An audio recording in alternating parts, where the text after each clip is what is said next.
পার KG চাউলে 1.5 কেজির উপরে গোস্ত দেওয়া হয়। আমার নাম রহমতুল্লাহ, মামার নামে সারা বাংলাদেশে পরিচিত। আমার বিয়ের পাক আমি নিজেই করছি, মানে আমি বলতে পারি না আমি কতদিন, কিন্তু আমি বিয়ে করছি 40 বছর। আজকে আপনাদেরকে এমন একটা বিরিয়ানি দেখাবো যেখানে পার কেজি চাউলে 1.5 কেজির ওপরে মাংস ব্যবহার করা হয়। বন্দরের এই বিরিয়ানিটা দিন দিন এত জনপ্রিয় হয়ে উঠতেছে, এই বিরিয়ানিটা নাকি খেতে অসম্ভব মজা। তাই আজকে চলে আসছি আজকে বিরিয়ানিটা ট্রাই করতে, সেই সাথে আজকে আপনাদেরকে দেখাবো বিরিয়ানিটা কিভাবে রান্না করা হয়, কি কি মশলা দেওয়া হয়। খাঁটি সরিষার তেল। আচ্ছা, এই মাংসটাকে আপনি সরিষার তেলেই রান্না করেন? সরিষা এবং সোয়াবিন দুটোই দেন? জি জি। পরান সস অথবা আহমদ ইনটেক আপনারা দেখতে পারেন খুলা যে ইনটেক আছে কিনা। একদম ও এই পর্যায়ে বেরেস্তা দিয়ে দিবেন? এখন বেরেস্তা দেবো। আঙ্কেল, এই বিরিয়ানিটা রান্না করতে আপনি টোটাল কতটা মশলা বা কতটা উপাদান ইউজ করেন? তেল সহকারে 36 পদ লাগে।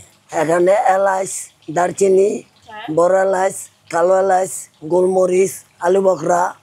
এই গুঁড়াটা কিসের? গুঁড়াটা আমার নিজস্ব মশলা। কেওড়ার জল, কোনো গোলাপ জল ব্যবহার করি না। বিরিয়ানিটা রান্না হওয়ার পর 20 থেকে 30 মিনিটের মতো এটাকে দমে রাখা হয়। দম থেকে নামানোর আগে খাঁটি ঘি দিয়ে তারপর নামানো হয়। এখানে আপনারা বিরিয়ানি 2 রেঞ্জের পেয়ে যাবেন, 200 টাকা প্লেট, আর অতিরিক্ত খাদক হলে 300 টাকার প্লেটটা নিয়ে নেবেন। বাট 200 টাকার প্লেটের কোয়ান্টিটি যে পরিমাণ থাকে এটা একদম প্যাট ভরে যাবে। এইখানের বিরিয়ানির সবচেয়ে স্পেশাল ব্যাপার হচ্ছে এটার সাথে যে সালাডটা সার্ভ করে, এটা হচ্ছে একটা সস দিয়ে করে।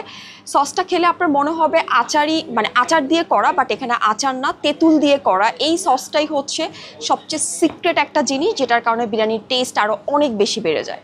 শুধু বিরিয়ানিটাই অনেক বেশি মজা, তার সাথে ওনার যে সিগনেচার সস সালাডটা, মানে যেটার মধ্যে একটা সিক্রেট সস ইউজ করে, ওইটার সাথে বিরিয়ানিটা আরও অনেক বেশি মজা লাগতেছে।